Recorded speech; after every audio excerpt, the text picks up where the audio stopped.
Welcome. There we go. Welcome to Horror Syndicate Discourse. This is Razor, and I am your host, co-host for the evening. And tonight we are finally talking about Hellraiser. We got through Child's Play, and I got to be honest. As much as I like Child's Play, it was kind of a task by the end. And then last week's episode, we had some issues, but that's okay because now we're going to get to talk about Frank. You remember, Come to Daddy. I'm stoked. I love Hellraiser, especially the first four movies. I'm a fan of Judgment. Seth is a big fan of Inferno, so we'll do a big show on Inferno, and then we're going to double up on like Hellworld, Hellseeker. Um, is it Hellworld? Is that right? That doesn't sound right for some reason. And yeah, and then we'll go through all this stuff, and we know what we do. We do our slash scores. Here's what the Horror Syndicate community gave the Hellraiser a 91%. Fantastic. I'm very happy with that score. I'm not happy that it did not make it far in the 1980s bracket for March Madness, which we're still doing. Tomorrow is the final four for the 1990s bracket, and then on Friday we'll be moving on to the 2000s. And then once we're done, we've got John Carpenter's The Thing, we've got John Carpenter's Halloween, and whatever wins between Scream versus I think it's it's Candyman versus Silence of the Lambs. So if you're watching, let me know in the comments which movie you like better, Silence of the Lambs or Candyman, and that's Scream versus Army of Darkness. So same thing with that. You like Scream or Army of Darkness? So who do you like to win out of the 90s bracket? My money's on Army of Darkness for some reason. Not because I like it. I think it's the lesser of those four movies, and it's the worst of the Evil Dead movies, in my opinion. But we'll get to Evil Dead this summer. I'm going to bring in Seth, and we're going to chit-chat about Hellraiser, some of the things we love, some of the things we don't love, which I don't think there's anything. So let's get this show on the road, because we've got a ton of Hellraiser content coming up over the next couple of months on Horror Movie Massacre. So let's get going. Seth, how are you, my friend? I am doing pretty good. Just let me know if there's any issues. I'm using my phone right now because my That's why computer you was look so beautiful. yeah, my computer was taking forever, and I just figured I'd log in with my phone. So far, so So good. I'm using a Chromebook currently because we're in the same boat. Our computers are old as fuck, and they don't like technology. So Seth and I are both in the process of getting new computers, and I'm using a Chromebook right now, which seems to be going okay. Um, it's a touch screen, and I don't have a mouse, and it's madness. So when I do the images, it takes a second. When I did the intro, it took a second, but overall, hopefully, it's working out for everyone. Seth, I'm glad to see you. You're a good friend of mine. I really appreciate you taking the time each week to sit down with me and talk about these movies. And we've got some comments. We're going to go through real fast, and then we'll get to our stuff, and we'll make a day of it. Hopefully, your phone battery doesn't die. I got it charging as we're doing this. So Fantastic. This film, along with the second, truly gave me goosebumps. Both gave me in your face nightmares for a week or so. Fantastic. That's what Hellraiser can do to you. Hellraiser, here's our good friend Sean Sheridan, longtime friend of the show. By the way, if you haven't already, hit that like button for us. It goes a long way. I know that sounds like bullshit, and all the YouTube people say that if you follow us on YouTube, hit that like button. Sean, hit the like button. If you're following us on Facebook, hit that like button, hit the share button, all that good shit goes a long way for us, doesn't it, Seth? Tell them. Come on. it goes a long way. So hit the button, you cretins. Here we go. Hellraiser, when it's good, it's pretty decent. To be fair, when it's bad, good God, it's bad. Are we talking about, okay, he's talking about the other movies, not Hellraiser itself. But we're just talking about Hellraiser tonight, the first one, 1987, Clive Barker's masterpiece.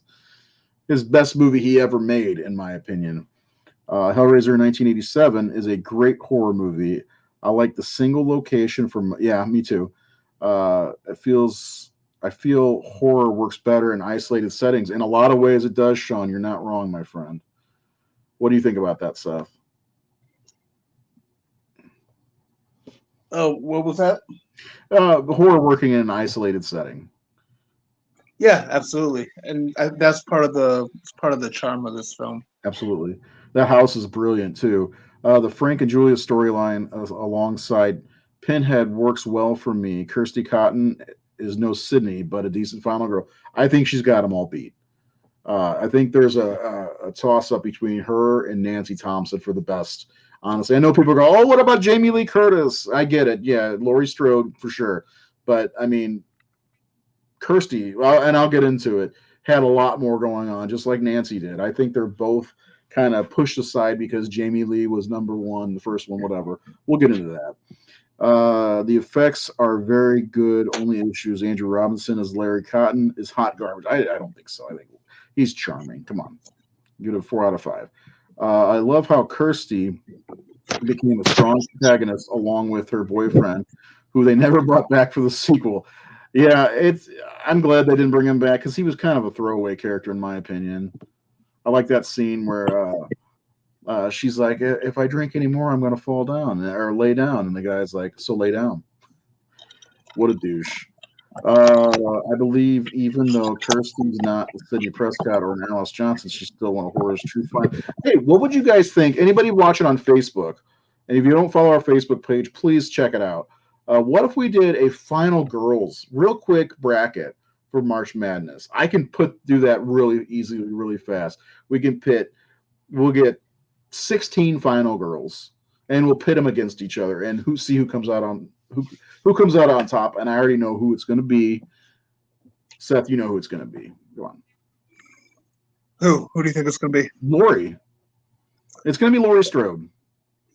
And even as a Halloween fan, I strongly disagree with that. Who do you think is the best of the best? I mean, personally, I'm a fan of Alice Johnson, but I think Nancy Thompson.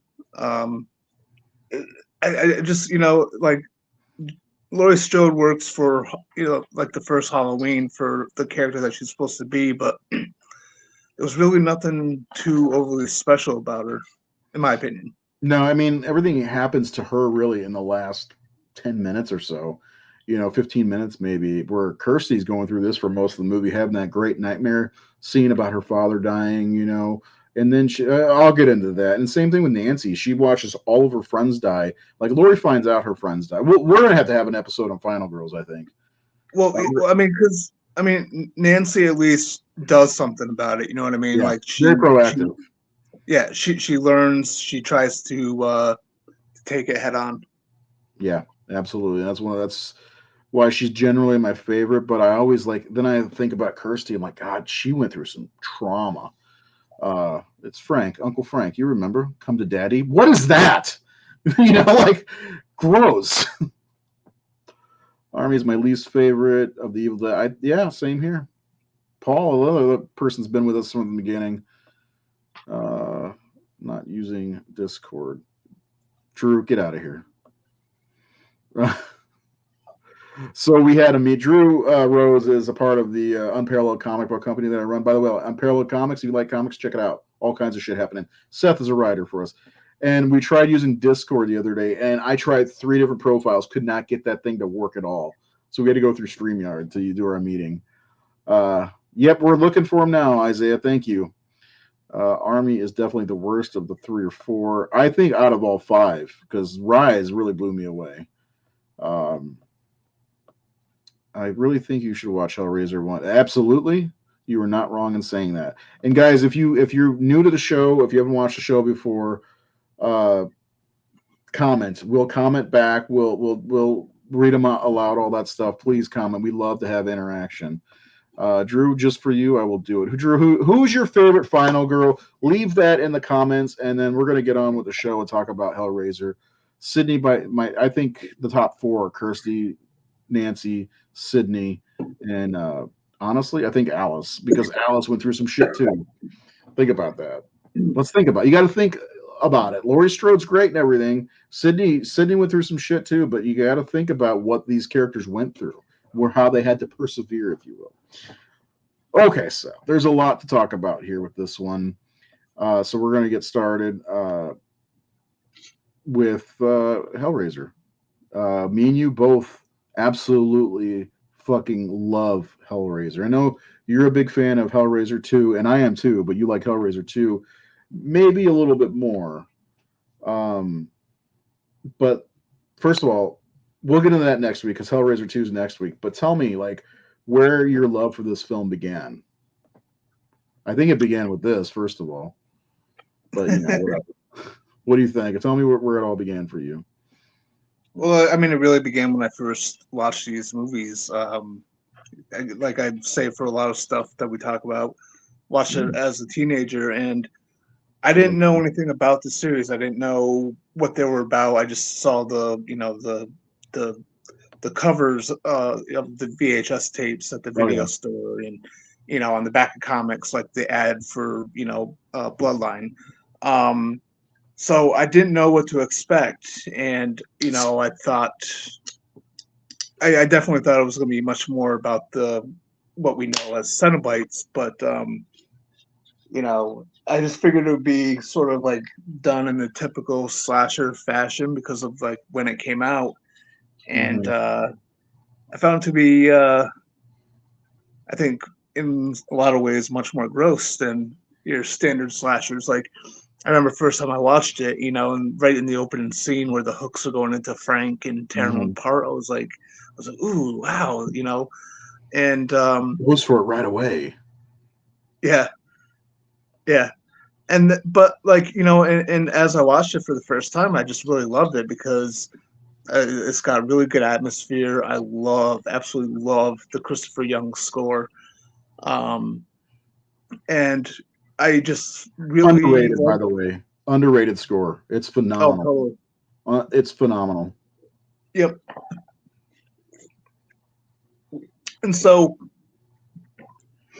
and I also, I like the mythology behind it. I think the Cenobites are really cool looking. Yeah. And I just kind of really liked the idea of.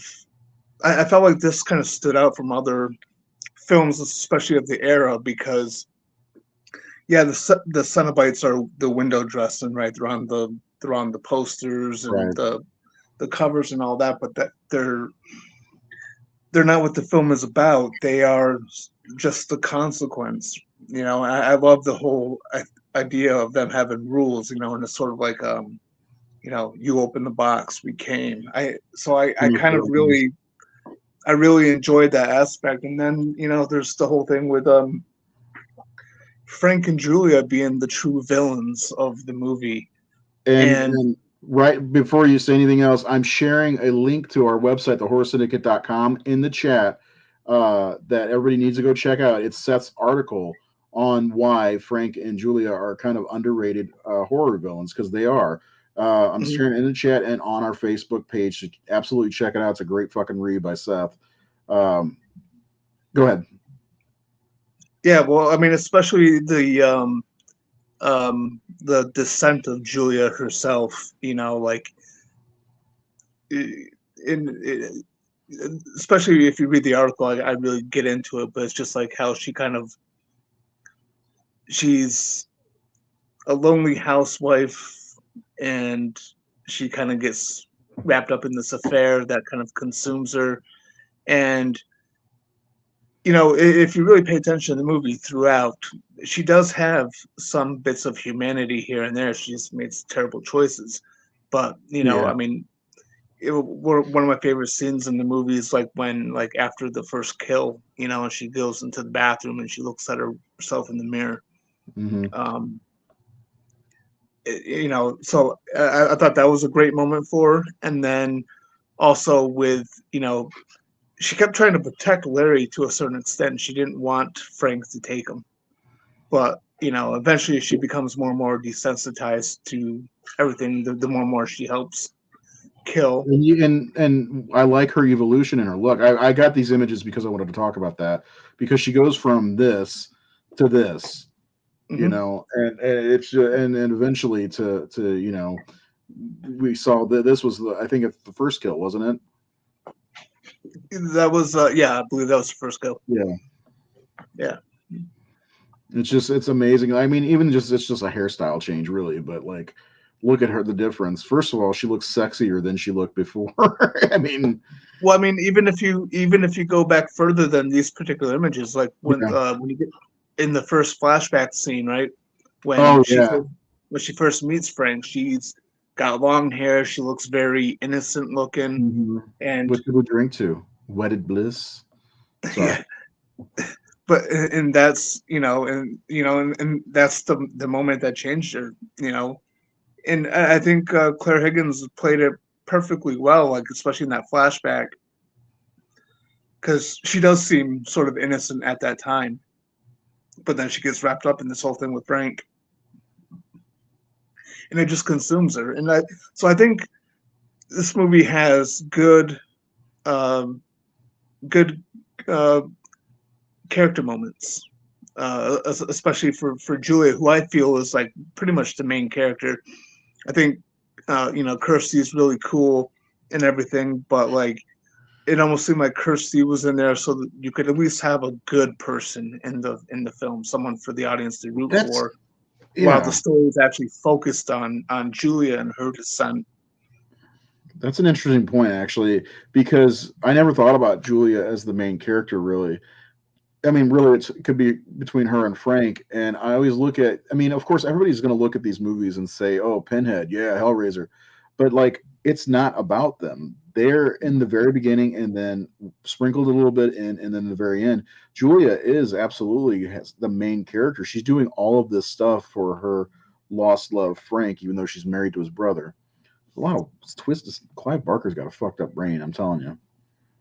It's not even half of it. You should read some of his books, but like I don't think I can get that headspace, honestly. So, yeah, yeah, but uh shit, what was I gonna say? sorry about that. Oh yeah, but like I think Julia is absolutely the main character, and like Frank is, I think Frank is an important antagonist as well, but he's more of the catalyst for Yeah. everything. Oh He's yeah. the, Yeah. like he's sort of he's the reason why she takes that journey.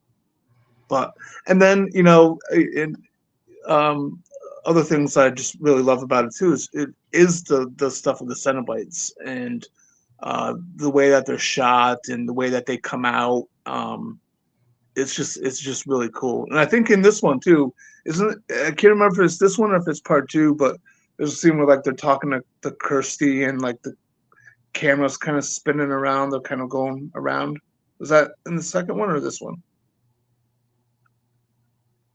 I think it's this one. I think it's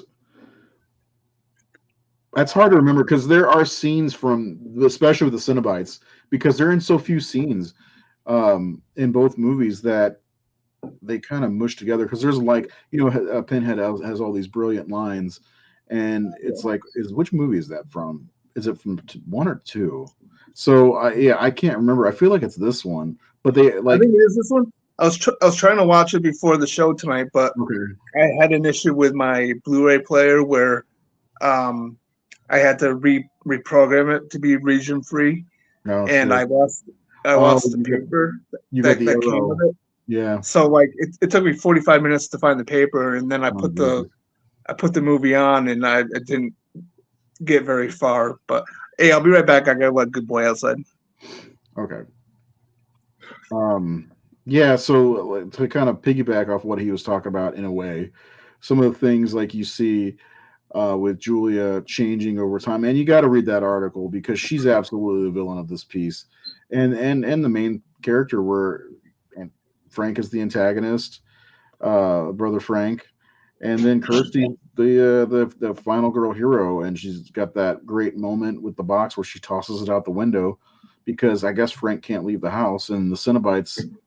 I'm confused about a few things with the Cenobites, but can they not? Why can't they leave the house? I guess they can because when she's in the hospital, it's when Chatterer puts his fingers in her mouth, which is another weird scene. So Yeah. anyway, what else you got on this? Because I know you got a lot to say for this one. Well, yeah. I mean, I was just kind of going over like what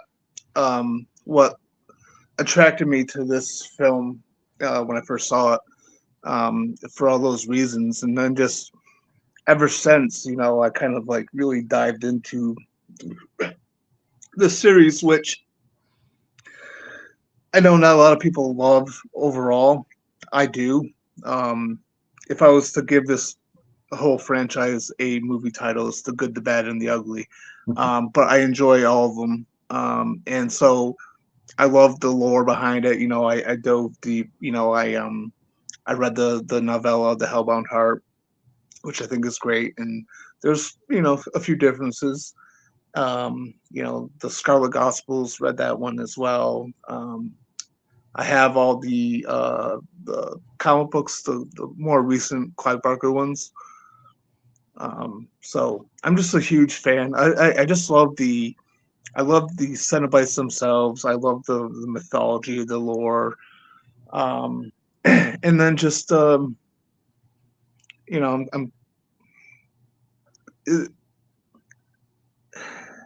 I like the idea that, especially with the title The Hellbound Heart or the title Hellraiser, Mm. it's not about the Cenobites. It's about the person who Opens the seeks the box. box, Mm. and um, and that influence, and it all comes down to Frank. But yeah. Do you think you could take a few more minutes and talk? I gotta go help Helene. She just messaged me. Is that okay? You're Hmm. doing great, and you're coming through perfect. So I'm gonna solo you, and I'll be right back. Okay. So just so you know, like, I'm on my phone, so I'm not in the typical program like normal, so I can't pull up comments onto the screen or read them or anything like that. So if you guys have comments, feel free to comment away. Ray will pull them up when he gets back. But yeah, I could talk a little bit about some of the differences, I guess, between the novella and the movie. Um, so in the novella, uh, uh, the brother isn't named Larry. His name is Rory, um, and Kirsty is not his daughter. That's actually a friend who kind of has a crush on the Rory character, but she's sort of like the third wheel because of Julia. And so in a way, like, it kind of makes that whole thing where Frank comes after her in the movie a little bit more creepy, with the fact that Clive Barker decided to change it to make Kirsty Frank's niece. I thought that was pretty interesting. In the books, or in the book, or novella, should I say, um, the Hell Priest with the um, with the nails, with the jewels on the end of them, wasn't the lead Cenobite. So it's kind of interesting that he kind of changed that up as well. But I think for the better, because I think it was one, he cast his friend Doug Bradley, who just is awesome in the role. Um, and he has such a cool design that it's certainly iconic. But yeah, I'm trying to think. There was something else that was a little different in the novella, if I remember correctly. I know the novella does get a little bit more into how Frank kind of stumbles upon the lament configuration, the merchant's puzzle box, as it's sometimes referred to, with a character named Kirscher, which I'm surprised it didn't really appear in any of the sequels. But I want to say there was something else that was a little different, but I don't recall exactly what it is. But anyway, I think the first Hellraiser movie is one of my favorite horror films of all time. And I've had this long debate about which one I like more, part one or part two. For a long time, I would say it was part two. Um, and I'm kind of having a similar situation with, like, Superman 1 and 2. For a long time, I would say Superman 2 was my favorite. But I guess as I'm becoming more and more of an old man, when I go back to them, there's something about the first ones that are uh, grabbing me so much more now. So um, I think the first one is just an excellent horror movie. with a great setting. I know it was kind of mentioned earlier about how it mostly takes place in the house. Um, it's kind of a cool looking house in a weird way. It's very disgusting and grody looking, and but it just makes for a really cool setting. It's a very intimate movie. It's very character based with being about Frank and Julia. Um, I gotta go let Good Boy back inside. I'll be right back. Okay. The one thing about that house that I like is it's like it seems like it's like 3 or 4 stories.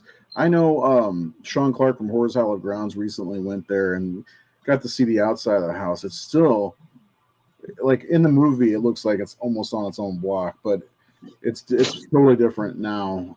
But it's still kind of a creepy house. Thank you. Sorry about that. Um, Sometimes you got to take care of your kids, you know. Wait for Seth to come back for the because what we're going to talk about next are the things that we kind of like and don't like. And then we'll get to our slash scores. If anybody hasn't seen, I showed earlier, we do 5-star reviews. We haven't done them almost at all this month because of the horror movie March Madness, but I wanted to share again 91% out of I think it was like 1.5, like 1,500 people ranked this movie, and overall 91%. Pretty fucking awesome to see that. It's a good score. Yeah, shit. It's not as good as my score, but you know. Oh wow. Okay, I've got a while. Yeah, until mine get to college.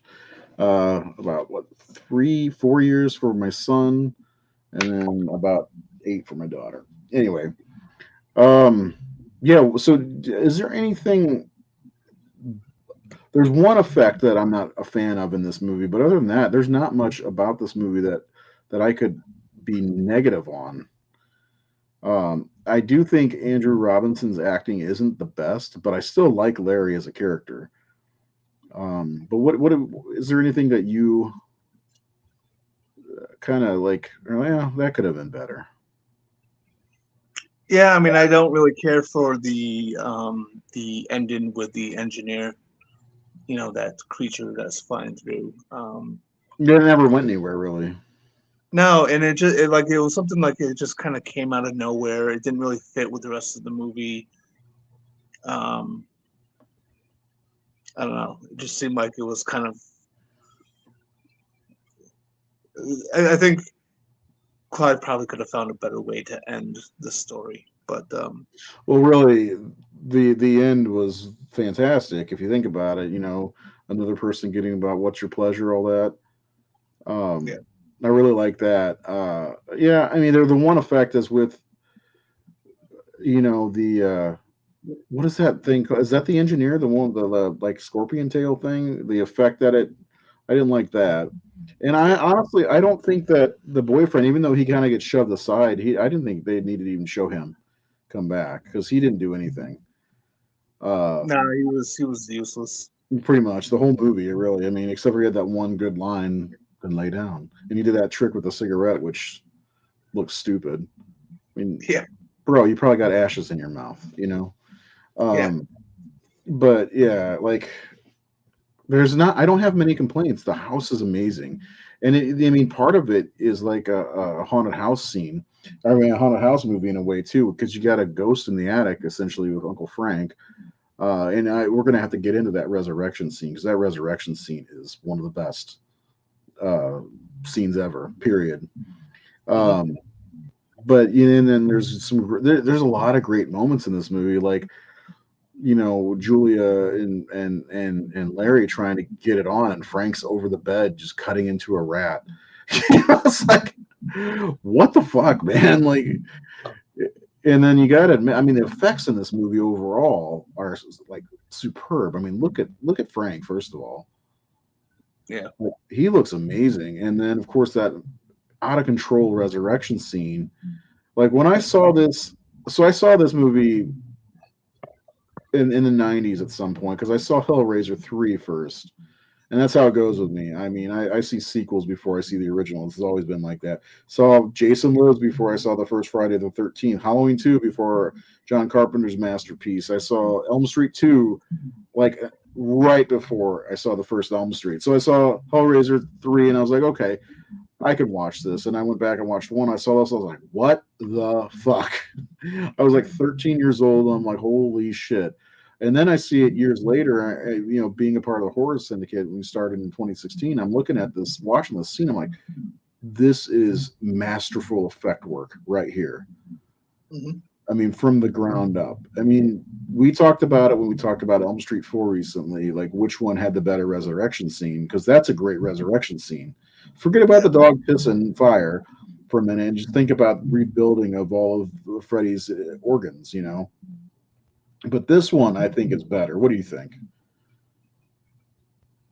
Yeah, man, it's tough to say. I mean, I know, I know.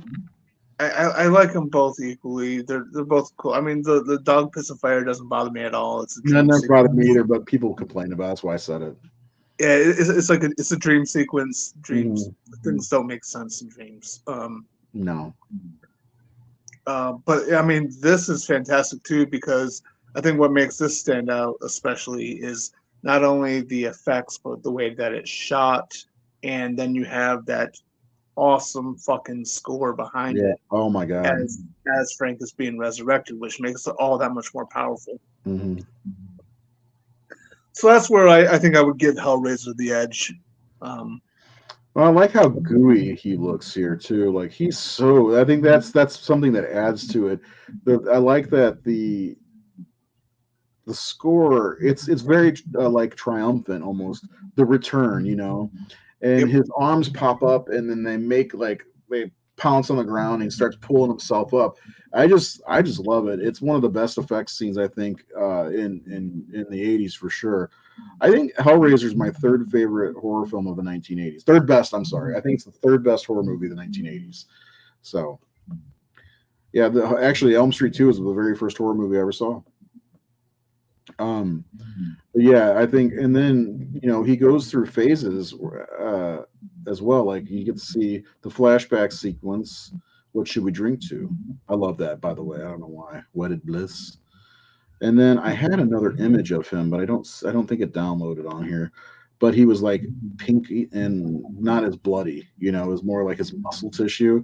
He goes through Yep. phases and he seems to get better with each kill. And then eventually, of course, he wears Larry's skin, which is fucked up. I mean, you think about it's just like if somebody said, so describe Hellraiser for me.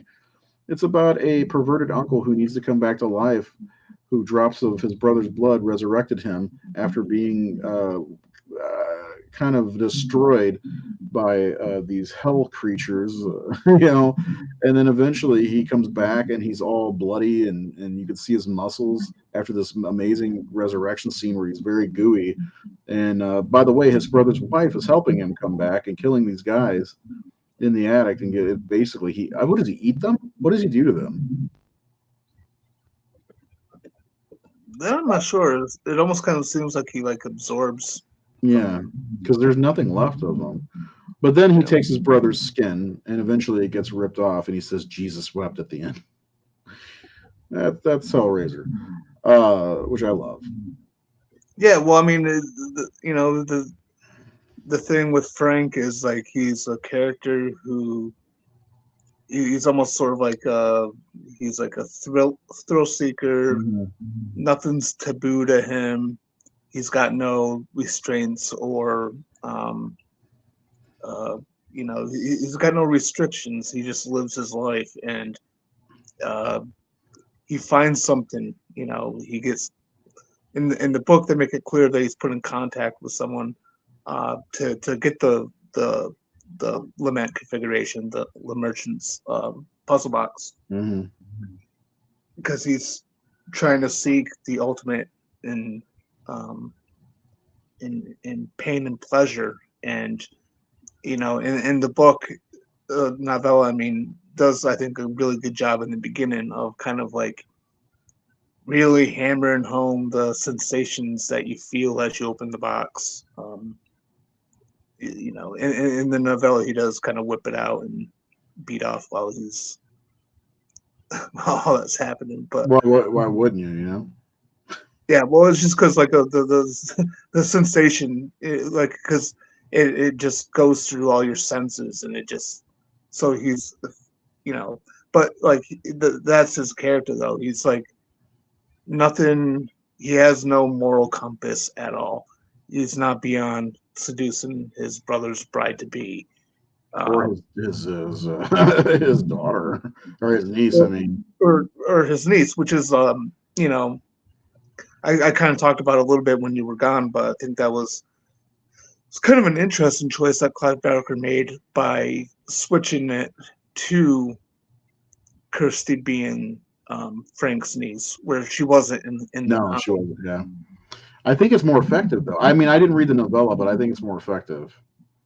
well, it just adds to the Frank character, and it adds to the type of person he is, and just how nothing is off limits to him. And but like he gets the box and he experiences all the pleasure and the pain, and he gets ripped apart. He gets to literally experience hell, and then he gets resurrected, and he has a chance of living again. And and almost sort of like, if you think about it, regaining flesh and muscle and all that, kind of going through the opposite of the sensations he felt of getting ripped apart, of getting put back together. So, I think it's kind of interesting, and I wish they kind of. It's weird that the series has gone on for so long, and they don't do shit with the whole resurrection thing. Like, if I was to write a Hellraiser movie, I'm putting a resurrection thing in there. Why wouldn't you? You know. Yeah, it's pretty bad because like what part 2 kind of has one with Julia, even though they kind of speed it along. But then like it's still really awesome and effective though. Totally, it's a gross scene too. Mm-hmm. But then like the only other one is fucking the worst film in the series, Revelations, where they kind of get into the resurrection. Like, I don't recall if they show it or not, but like they deal with a lot of stuff from the earlier films and that. Yeah, I can't wait to talk about that movie, honestly, because I've only seen it once. So I'm looking forward to not kind of looking forward to rewatching it, but kind of not. So let's talk about the Cenobites and Hellraiser and Pinhead, if you don't mind. I know you are very well versed in Clive Barker's world, more so because you've read the novella, the books. But tell me, like, what are your thoughts of these characters overall? I mean, because of course they. It's like Elm Street. They didn't know Freddy was the franchise, and that's they don't need to have the Cenobites and Inferno. They're barely even in the movie, and he's kind of shoehorned in. But like, what are your overall thoughts of their design, what they're doing, and tell me what you think. Well, I think they're fucking awesome. I mean, I think the designs are. And this is amazing. How you dress outside of work, right? What's that? This is how you dress outside of work, right? Yeah, totally. Okay, I thought so. I really like the design, and it's a little different than the novella where they have all the black leather in this, whereas the novella was just sort of like skin, sort of all torn and flayed, and like the 2022 film. Exactly. But I really like the look of them in this, and Doug Bradley is just awesome as the Hell Priest in this. Yeah. I think he has such a great command and presence, like where it's easy to see why Clive made him the lead Cenobite for the movie. Never mind that they were friends. Well, yeah, but I mean the character that has the pins with the nails with the jewels, like in the novella, wasn't actually the leader of the Cenobites, but casting Doug as that character with his performance, his voice, he just has a very commanding presence. He does. So Like it's totally understandable why he became the face, the leader of the Cenobites. But the Cenobites are really cool, and I really dig the sort of, again, I dig the rules and the sort of the mythology behind them, and especially with the fact that they don't have agendas. Like for the No. most part, so some of the films forget it.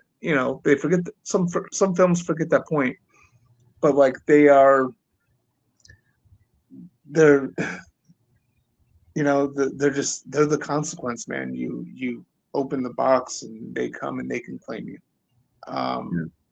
And I think that's what makes them stand apart from other uh, horror characters, because uh, they're not acting on their own needs or impulses. They're not acting on greed or um, vengeance or anything like that. They are what they are, and if you're stupid enough to open the box, they're coming for you.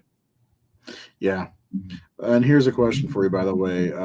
Steven asks, Hellraiser, Children of the Corn, or The Howling? Well, we'll just eliminate Children of the Corn right here. It's Hellraiser. I know you love werewolves and all that stuff, but come on, don't bullshit me. Yeah, well, I think, yeah, I think, well, because I mean, The Howling has only really one quality film in the franchise. Um, it's hard to say because I love each You of say them for that, but different I still reasons. think Howling 2 is good. Oh, hold on, Children of the Corn. Hold on. Let's go back for a second. The Howling has at least 3 decent movies, in my opinion. Yeah. Okay. The first one, I like the second one, and then I think it's the fifth one. Those are the Yeah. those are the 3 good ones. Children of the Corn, I think, has 3 good movies as well. Oddly enough, it's the first one, the third one, and the fourth one. Those are the only ones worth watching, in my opinion. So I don't think there's only one for each of those. Hellraiser's got at least 5 or 6 good ones out of like 11 or something like that. So Yeah. Well, it's not necessarily about like what I mean by that is it's not like it's not about what I like. It's just saying as far as filmmaking goes, I think The Howling only has one quality made film, whereas the rest are kind of like, yeah, okay, I got you. like I'm a huge fan of Part 5 of The Howling, All right, we'll come but back to that.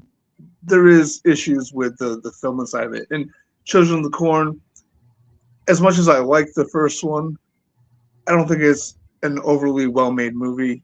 And I do dig Part 4 as well. Part 4 is my favorite sequel of Children of Yeah. the Corn. But Hellraiser are like 1, 2, 4, 5. You skipped over 3. Come on. 3's growing on me, but I have issues with 3. 3. All right, weird question from Sean. Sean Denson. It's Freddy's Dead or Rob Zombie's Halloween 2. And this is a caveat because there's 2 different cuts to Halloween 2 that make it way different. So if we're talking theatrical cut, I'd take Freddy's Dead. If we're talking Rob Zombie's director's cut, probably Rob Zombie's Halloween 2 as a better movie. But I think Freddy's Dead I would prefer period to watch because I love that movie. It's not depressing. Okay, Freddy's Dead is a complete cartoon. It's Looney Tunes. Yeah, it's not depressing. But I can watch it. The Rob Zombie Don't Halloween movies. bullshit them, Seth. You gave Freddy's Dead a 98%. The fuck I did. You fucking liar. Yeah, I think we both gave it less than 60, if anything. Yeah, I gave it a low score, and it's my least favorite film in that series. But as far as rewatchability, though, because and I don't mind Rob Zombie's Halloween movies. I have kind of said good things about them over the years, but I have to be in a certain mood to watch them, and I can't just rewatch them. You know what I mean? I agree. Whereas Freddy's Dead is fuck it, I'll just put something on, Okay, I don't know what that let is. me ask these people: do we need to do another Ask Us Anything show? Because we love those, and we can do those on a Friday or something like that on a non-show night if we want to do something like that, especially with Seth's new camera phone thing and working camera phone. What year is this?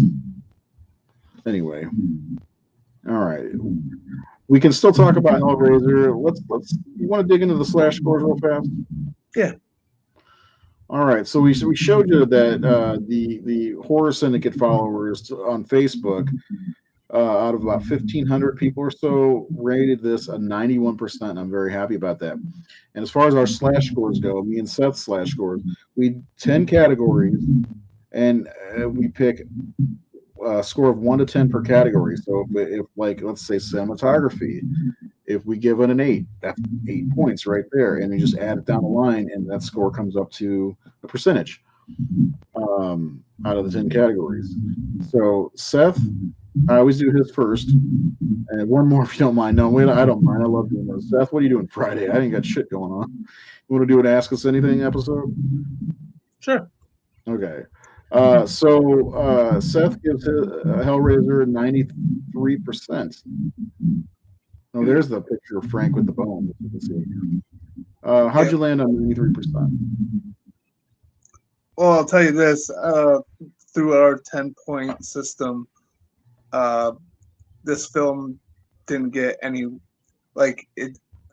The lowest I went with some of the categories is 9. So I think this is Cassie was an mostly 8 for me, honestly, but this is a for me this was 9 and 10 across the board. mm, Writing, directing, cinematography, acting, production design, that's what editing. it was. It was acting that I gave it an 8 because of Andrew Robinson's questionable. I like him, but Anyway, go ahead. Yeah, but all those categories I gave 9, and then I gave 10 for score, uh, kills, and effects. Um, so yeah, I mean, I absolutely love this movie, and I understand where there's certain things. I mean, even Kirsty's boyfriend is We'll get not back to really that, great. Sean. Not really great as far as the acting goes, but No. the focus for me was especially on Claire Higgins and um, I forget who plays Skinless Frank, and then even Ashley Lawrence, The Ashley Lawrence is great. and then Doug Bradley as the Hell Priest. So for the acting, because of all those reasons, especially because of Claire Higgins, I think I gave it a 9. Um, the score um, is a perfect 10, and it's going to be like that for a couple movies. Absolutely love it.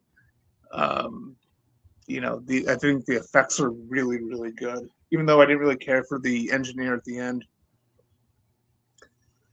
I think the effects are top notch in this film, especially the resurrection, the look of Frank. I mean, just when Frank is getting torn apart in the beginning, and it is, now watch it on a big flat screen TV, you can definitely tell, like, with the hooks going into the flesh, it's not real looking, but regardless, But yeah, I think in '93 perfectly represents how I feel about this film, just as a really unique and interesting horror film that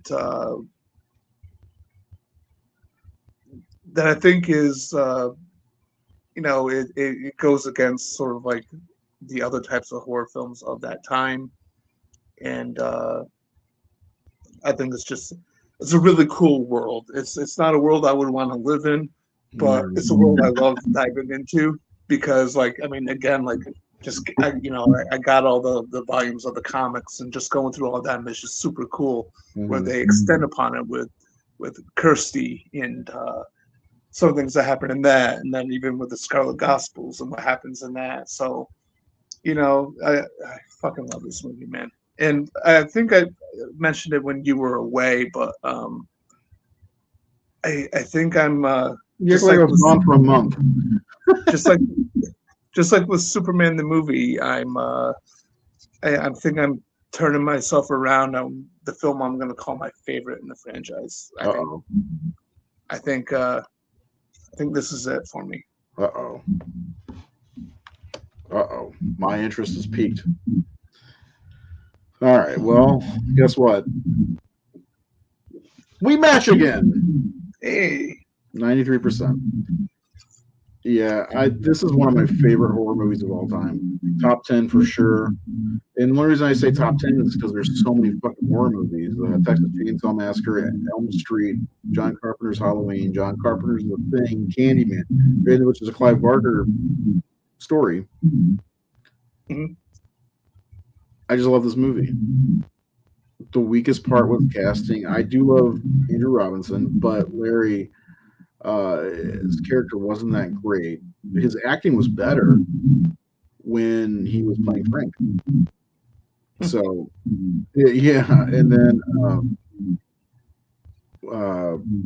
boyfriend. But other than that, everything else was nice and tense. So, yeah, I love this movie. I love this picture of Kurt. She's fucking gorgeous. Ashley Lawrence is out of control. One of the prettiest women of all time, Yeah. in my opinion. I had to use that image for me, and I thought you'd appreciate this review. So yeah, 93% all around. That gives us an average score of 93%. Nice picture, man. You like that? I'm not great at photo manipulation, but I just thought it was fun to make us Cenobites. So I'm you put my head on Butterball, didn't you? You fuck. Is that a fat joke? I mean, we both could be Butterball. I didn't think about it that way. I just put your head on one and mine on the other. So, yes, I'm very feminine compared to you. I have a beard. So, anyway, yeah, we love Hellraiser. That's all there is to it. Yep. So, if you want to, like, is there anything else you want to talk about when it comes to this one? If you had to explain Hellraiser, if you had to explain it, so let's do this.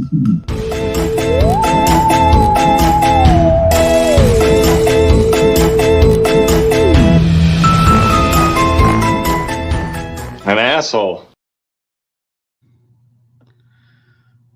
How would you explain this as an asshole?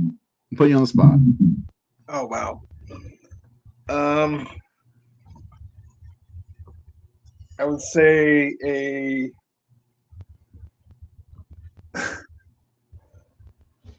perverted dickhead finds a puzzle box, opens it up, that takes him to hell, and then he gets resurrected, and he macks on his sister-in-law, who he was boinking, and she brings him people to kill, and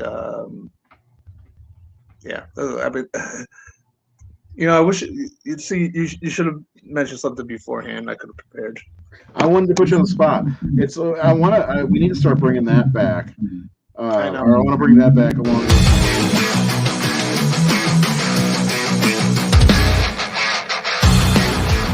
Not a bad question, Bert. I think next week we're going to start bringing those back to the show. I'll come up with a couple questions to ask, and it'll be for everyone, not just me. And then at the beginning of the show, you'll do your asshole routine, which I love. I love it. Okay. Are you okay with that? Yeah, that's fine. Okay. I think you'll do great with this series too. Yeah. Anyway, go ahead. That's another great thing about this series, though, is like, even though you do have good characters, you have people like Kirsty Cotton, you have what's her name for part 3, Joey Summerskill, whatever. This series is primarily about bad people or misguided people, and they get what's coming to them. So I think that's what makes this series unique as well. And I think that's what probably puts a lot of people off from the series is that it is about morally questionable people. Mhm. But I think that's kind of like the appeal for this series with me. Sort of like Tales from the Crypt, it's like the cool stories about bad people who gets what's coming to them.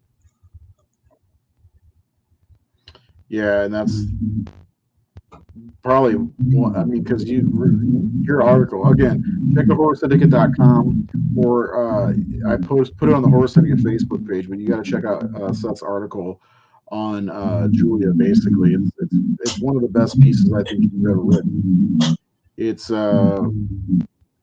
yeah, it was shared 41 minutes ago, so check it out. There it is. Ugh. Okay. Yeah, I will say that I'm a better writer than I'm a speaker. So I can second that because you're a really good writer. So, yeah, please check that out. Seth does some good work. He does God's work anyway. that I am. Yes. Anyway, let's wrap this up. What do you think?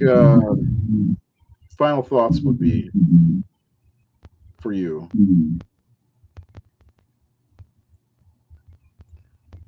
Probably nothing more than I've already said. It's one of my favorite horror films of all time. It's a series that I really love for various different reasons. I think it's just unique. It's cool. It's extremely gory. Sometimes a little too disgusting based on whatever movie you're watching in the series. But it's one of those series too that I love talking about. It's like one that I always have fun revisiting. I do marathon this franchise quite a bit. Yeah. Even the ones that are considered bad by the majority of people.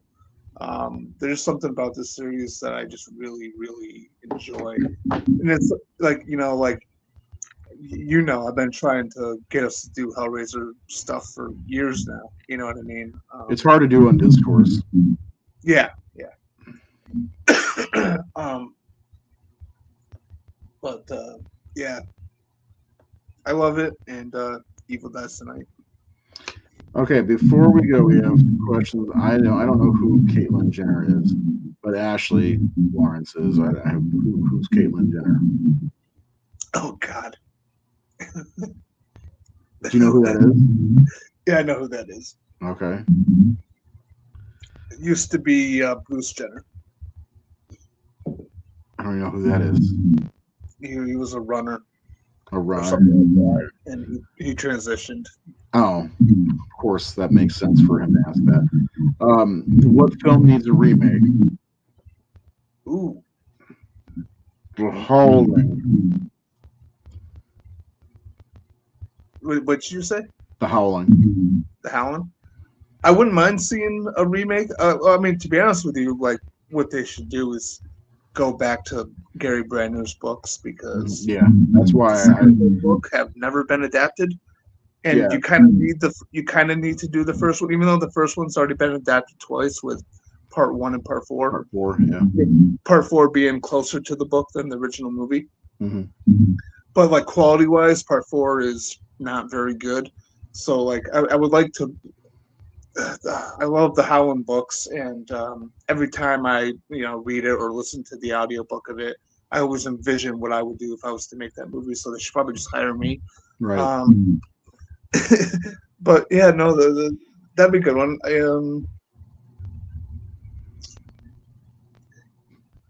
I feel like there's like Don't say Phantasm. No, well the thing is like. I think if you're gonna remake a movie, remake a bad movie. Yeah. And do it better. Rawhead Rex. Yeah. You don't need to do Nightbreed. You don't need to do a film that's already great. Nightbreed's great, so you can find yourself.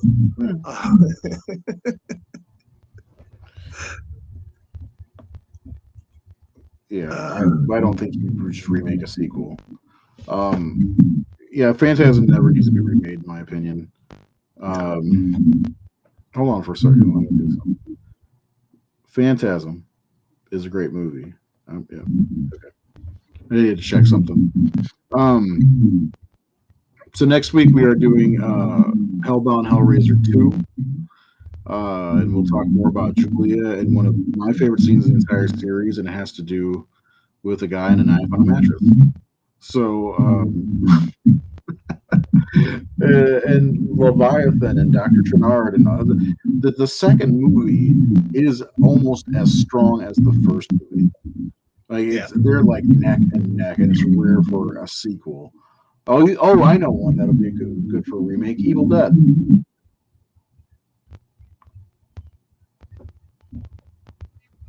Get it? Yeah. Because it hasn't had a remake yet. It doesn't have a remake. The 2013 movie's not a remake. Anyway, but yeah, we'll be back next week. I don't know that we're doing a show Sunday. Nate is at Horror Hound this weekend. If you are in need for some fantastic art prints, go see Nate at Horror Hound in Cincinnati.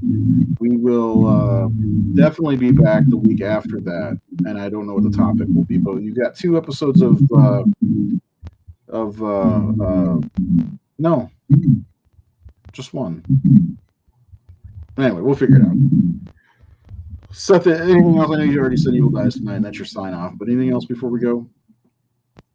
I just want to make sure you get all your Hellraiser in that you want to. Yeah, no, I think I'm good on Hellraiser. All I'll say is shit Earl, that was Ted Hollister. Well, okay. Let's see. Do I have anything fun to say? I could say numerous lines from the movie. You know, with Pinhead, you open the box, we came. You open the horn, I came. Well, I'm trying to think what my favorite line would be. No more no tears, please. It's such a It's great a waste line. of good. It's a waste of good suffering. I love that line. There's so many good lines. Every single line that Doug Bradley speaks the first 5 movies at this day. He has a couple good ones as well. Are just gold. So especially the third one, which is his film that is a film that I don't overly love, but like he shines in that film. I Am the Way. Yep. Yeah. I love that. That was the first one I saw. And you know, I've got a lot of love for my firsts, you know. Not my first sexual encounter though. I have no love for that one. Okay. Everyone have a great night. We will see you next week for Hellbound Hellraiser 2. There's a potential that Seth and I come back Friday to talk about do a Q&A, which we love to do. So like, share, follow, all that stuff. Make sure you follow the Horror Syndicate for on Facebook to be a part of our horror movie March Madness, which we're doing 4 decades, and once we get to the decades. By the way, if you didn't know, it's going to be 80s versus 2000s, and then 70s versus 90s. So the winner of the 90s bracket, whether it be Scream, Silence of the Lambs, Candyman, or Army of Darkness, will go up against Halloween. So it's almost doesn't matter because John Carpenter's Halloween is going to win and go up against John Carpenter's The Thing. It's going to happen. Trust me. I know how these people vote. I do. We had to ban Halloween and The Thing from being a part of the brackets for many years because they won too much. They are 2 of the greatest horror movies of all time. Am I wrong, Steph? You were definitely not wrong. Yes. And guess who made those movies then? Our Lord and Savior, John Carpenter? Yes, the master of horror himself, John Carpenter. I will leave you with one last thing before we go. John Carpenter, my favorite John Carpenter movie, believe it or not, is Prince of Darkness. There, I said it. Mine's In the Mouth of Madness. And there, he said it. All right, Stephen, we will be back. We'll always let everybody know before it happens. So have a great night.